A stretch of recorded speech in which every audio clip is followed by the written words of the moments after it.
भिखारी आता तो माँ अपने हिस्से की रोटी उसको दे देती। बदले में वह दुआ देता कि भगवान तुझे बेटा दे जो तुम्हें कमा कमा कर खिलाए। मुझे बड़ा हंसी आती क्योंकि पापा को इस दुनिया से गए 7 साल हो गए थे।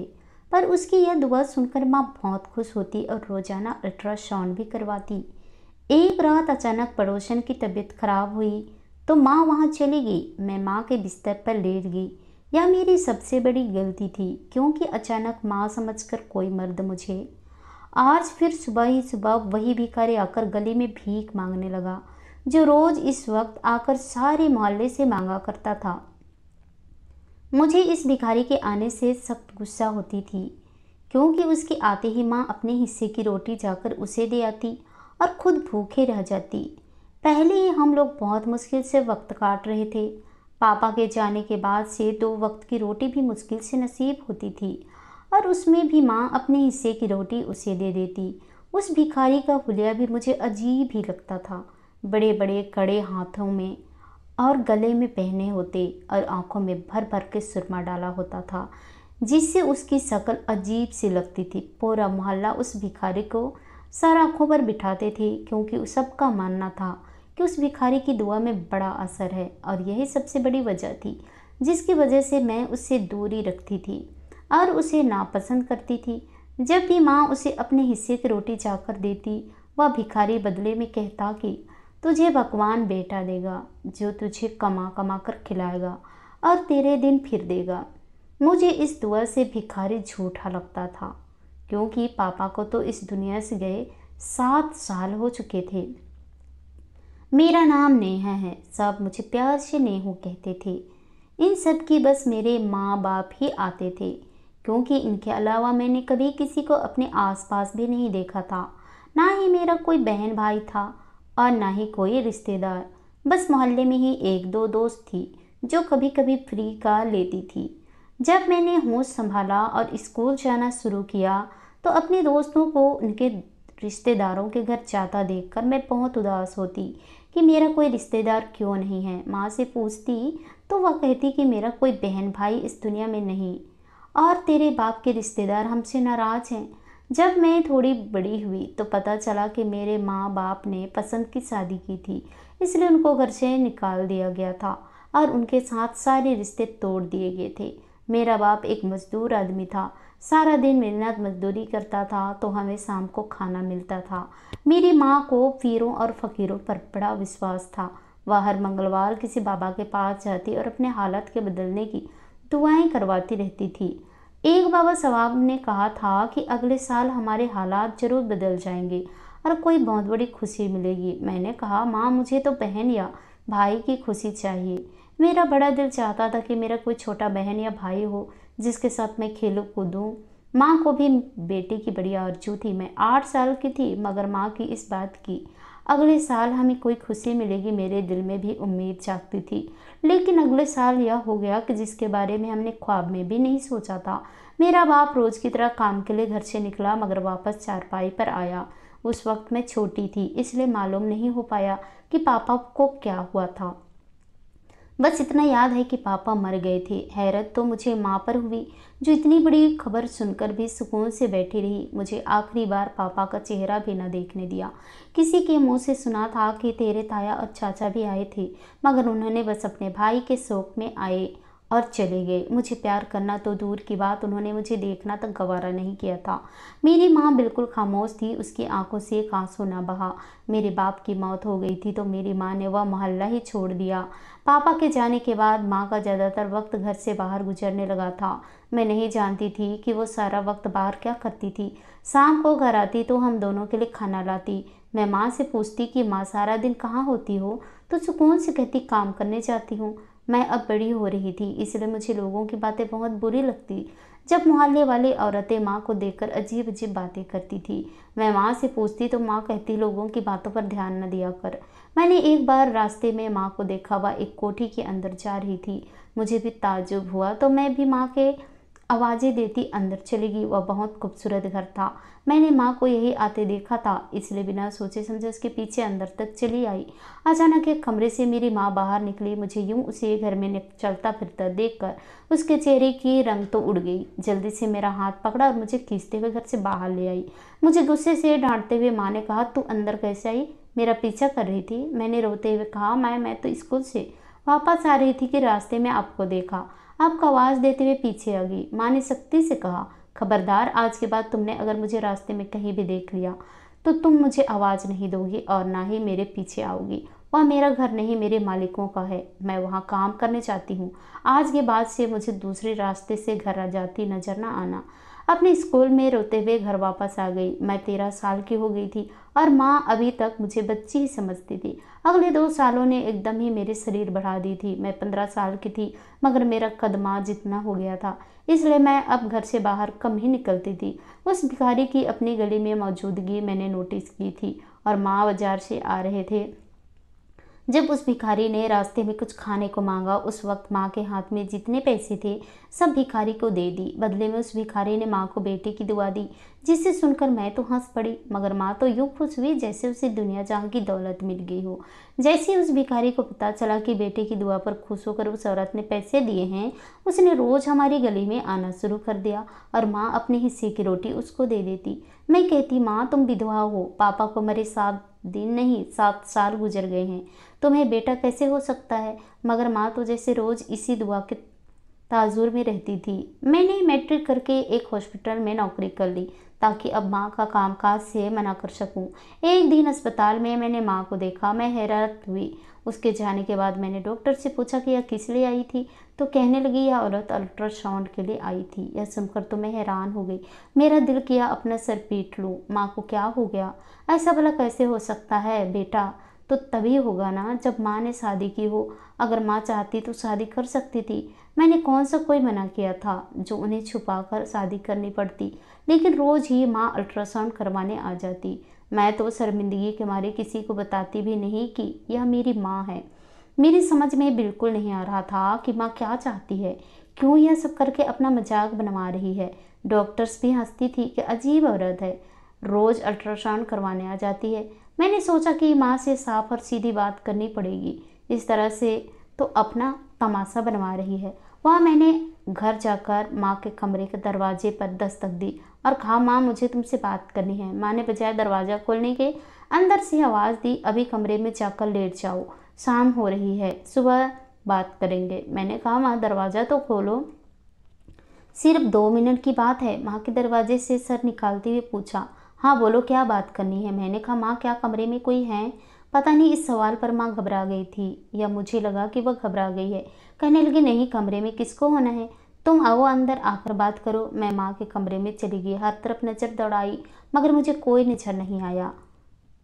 तुम मुझे बताती क्यों नहीं? फिर कहने लगी, वह बेचारा दुआ देता है, देने दो, तुम्हारा क्या जाता है? मैंने अगला सवाल किया। माँ के पास जैसे हर सवाल का जवाब था। अब की बार जो मैंने सवाल पूछा मुझे यकीन था माँ के पास इस सवाल का जवाब नहीं होगा। मैंने कहा, माँ मुझे यह बताओ कि तुम रोज अस्पताल अल्ट्रासाउंड क्यों करवाने जाती हो?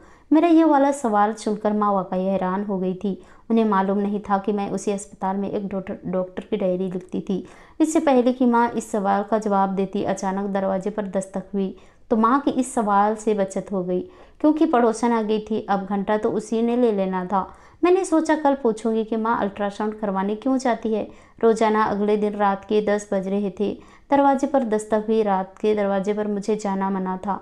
माँ ही दरवाज़ा खोलने भी गई थी। अभी माँ ही दरवाजे पर गई, सामने पड़ोसियों का बच्चा का तबीयत बहुत खराब हो गई थी, आपको बुला रही है। माँ की वह पक्की सहेली थी, इसलिए जल्दी से दरवाजे से ही उसके साथ चली गई।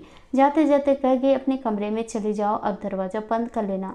मैं न जाने क्यों अपने कमरे में जाने के बजाय माँ के कमरे की तरफ आ गई और माँ के बिस्तर पर लेट गई। और यही मेरी सबसे बड़ी गलती थी।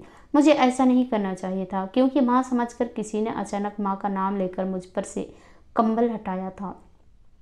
मेरी चीख निकल गई। कमरे में बहुत अंधेरा था। मैंने जल्दी से उठकर कमरे से बाहर दौड़ लगा दी। मेरी सांस बुरी तरह खराब हो रही थी। मुझे समझ नहीं आ रहा था कि अभी तक मेरे साथ क्या हुआ था, किसी ने माँ के धोखे में मुझ पर से कंबल पीछे किया और माँ का नाम लिया। मैंने सारी बात माँ के आते ही बताई।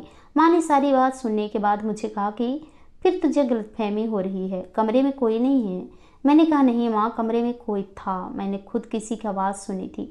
माँ अपने कमरे में गई और 1 मिनट बाद ही मुझे आवाज़ देकर कहा देख ले, कोई नहीं है यहाँ। मैं डरते डरते माँ के कमरे में दाखिल हुई तो वाकई कमरे में कोई नहीं था। माँ ने कहा बस देख लिया, कहा भी था कि कोई नहीं है यहाँ, तुम्हारा वहम है। मेरा दिल किसी तौर पर थोड़ी देर पहले हुए मामले को तैयार नहीं था। मेरे साथ वह सब कुछ हकीकत में बीता था। मैंने सोचा माँ को बताने का कोई फ़ायदा नहीं है। मैं अपने कमरे में आकर सोचने लगी कि माँ के कमरे में जीन भूत तो नहीं, क्योंकि मुझे बड़े अरसे से किसी की मौजूदगी महसूस हो रही थी। मैं अब रोज़ सुबह 7 बजे घर से निकलती और रात के 7 बजे आती थी। माँ को मैंने कह दिया था कि अब तुम नौकरी नहीं करोगी, इसलिए वह घर पर रहती थी। मैं अस्पताल जाने के लिए गाड़ी में बैठी तो मोहल्ले की एक और लड़की मिल गई। मुझे कहने लगी तुम्हें कुछ खबर है कि तुम्हारे घर में क्या चल रहा है। मैंने चौंक कर पूछा क्या मतलब है इस बात का, क्या चल रहा है मेरे घर में। वह कहने लगी देखो बुरा मत मानना, मेरा मकसद तुम्हें सिर्फ सच्चाई से आगाह करना है। पूरा मोहल्ला तुम्हारी माँ को लेकर बातें कर रहा है। मैंने बेचैनी से पूछा कैसी बातें। वह कहने लगी यही कि तुम्हारी माँ ने शादी कर ली है। छुप कर यह सुनकर मैं हैरान रह गई। अब मैं उसे क्या बताती कि कल रात के बाद से तो मेरे दिमाग में भी यही शक है। कल रात जो आवाज़ मुझे सुनाई दी थी वह मर्दाना आवाज़ थी। मैंने उसको मुस्कुराकर कहा फिलहाल तो ऐसी कोई बात नहीं है, मगर मैं तो माँ को कहती रहती हूँ कि शादी कर लो, मगर वह मानती ही नहीं। उस लड़की को तो जैसे तैसे तसल्ली करवा दी, मगर अंदर हिंदर मैं बुरी तरह उलझ कर रह गई थी। मोहल्ले वालों की जुबानी आप जैसे पकड़ सकते हैं, वह तो बातें कर देते हैं, चाहे बात कोई भी हो, बात का बतंगड़ बना देते हैं। मैंने कहा माँ अब की बार मैं कुछ ऐसी ही करूँगी कि तुझे सच बताना पड़ेगा। अगले रोज़ माँ उसे भिखारी की तरह सतह पर रोटी देने बाहर निकली तो मैंने भी उनकी गुफ्तगू सुनने के लिए कान लगा दिए। माँ ने कहा अभी तक बेटे की खबर नहीं मिली है। वह ढोंगी बाबा कहने लगा मिल जाएगी बच्चा, मिल जाएगी, आज ही टेस्ट करवा, मिल जाएगी। माँ उसकी बात सुनकर बहुत खुश हुई। असल में मैंने ही उस भिखारी को कहा था कि मेरी माँ से यह कहे, अब आगे काम मेरा था। मुझे मालूम था कि माँ अल्ट्रासाउंड करवाने भागी भागी अस्पताल जाएगी।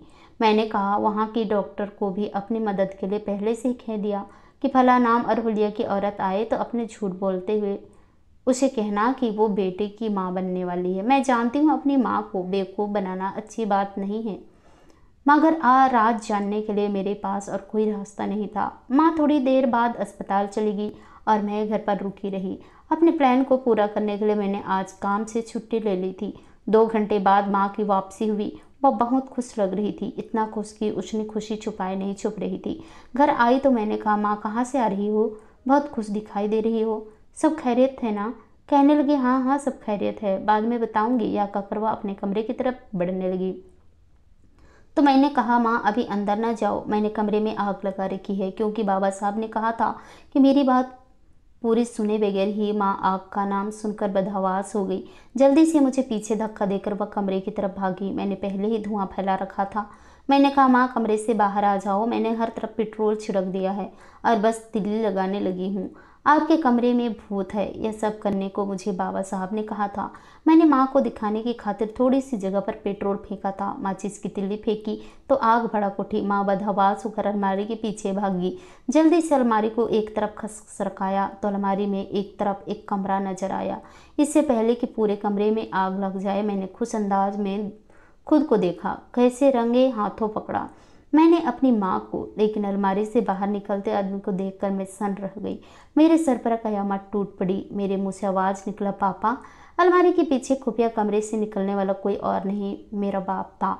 इस दौरान माँ तेजी से बाहर भागी और बाल्टी भरकर पानी लाई। वह थोड़ी सी आग बुझा दी, लेकिन अब असल आग तो मेरे अंदर चल चुकी थी। 7 सालों बाद पापा को यूँ सामने देखा, और वो भी इस किस्म की सूरत हाल में, मेरे लिए बहुत गहरी सदमा थी। मुझे अपनी आंखों पर यकीन नहीं आ रहा था कि वाकई वही शख्स मेरे सामने खड़ा है जिसको मेरे 7 साल हो चुके हैं। मुझे यूं गुमसुम से अंदाज में खड़े देखकर माँ आगे बढ़ी और बोली मैं जानती हूँ कि हमने तुझे धोखा दिया है, तुझसे बहुत कुछ छुपाया है। मैं शर्मिंदा हूँ कि सच इस तरह सामने आ गया, वरना मैं तुझे बताने ही वाली थी। मैं और तेरे पापा ने पसंद की शादी की थी। हम दोनों एक दूसरे को पसंद करते थे और हमारे घर वाले हमारी शादी कहीं और करवाना चाहते थे। तुम्हारे बाप के घर वाले काफ़ी अमीर थे, इसलिए उन्हें एक छोटे घर की बहू मंजूर नहीं थी। तुम्हारे दादा ने हमें कबूल करने से इनकार कर दिया, इसलिए सब कुछ छोड़ छाड़ कर हम लोग एक नई जिंदगी का आगाज करने सहारा गए। तुम्हारा बाप बाद में कई बार अपने बाप को मनाने का जाता रहा, मगर वह बहुत सख्त दिल के इंसान थे। इससे बड़ी बात तुम्हारे चाचा और ताया का रवैया था। वह चाहते ही नहीं थे कि मैं और मेरा पति उस हवेली में रहें। हमें बेदखल करवाने के लिए वह अपने बाप के कान भरते रहते थे कि कभी इनको माफ न करना। तुम्हारे बाप के खानदान का एक अजीब रिवाज था कि जायदाद में सिर्फ लड़के को ही हिस्सेदारी बनाया जाता था। तुम्हारे ताया की 2 लड़कियां थी और चाचा की भी एक बेटी थी। बेटा किसी का नहीं था। कई साल गुजर गए, आखिर तुम्हारे दादा का दिल नरम हुआ और उन्होंने तुम्हारे बाप को कहा, बेटा पैदा करके आओ मेरा पोता लेकर, मैं उस दिन तुझे माफ़ कर दूंगा। यह खबर दूसरों के लिए अच्छी साबित नहीं हुई थी, क्योंकि इस तरह आधे से ज़्यादा जायदाद तुम्हारे बाप के पास चली आती। माँ यहाँ तक कहानी सुनाकर चुप हो गई और पापा को कहा, आगे आप बताइए क्या हुआ। पापा कहने लगे, मेरे भाइयों को यह गवारा ना हुआ कि कहीं मैं बेटा पैदा करके पापा की माफ़ी और आधी जायदाद ना ले जाऊं, इसलिए उन्होंने मेरे खिलाफ साजिश करने लगे। यहाँ तक कि मुझे अपनी ही मौत का झूठा ड्रामा करना पड़ा ताकि सबको यकीन आ जाए। मेरी मौत पर मेरे दोनों भाई आए थे। उन्होंने मुझे अपने हाथों से कब्र में उतारा था। उनके जाते ही फौरन मेरी बीबी यानी तुम्हारी माँ ने मुझे बाहर निकाल लिया था। हम किसी दूसरे मोहल्ले में चले गए। हम चाहते थे कि हमारा बेटा हो जाए। एक बार बेटे की खुशखबरी मिल जाती तो मेरा बाप मुझे माफ़ कर देता, मगर इस भाग दौड़ में इतने साल गुजर गए कि मालूम ही ना हो सका और तुम इतनी बड़ी होगी। मैं कुछ अरसे से इसी घर में छुप कर रह रहा था। उस दिन मैंने ही तुम्हें तुम्हारी माँ के धोखे से आवाज़ दी थी।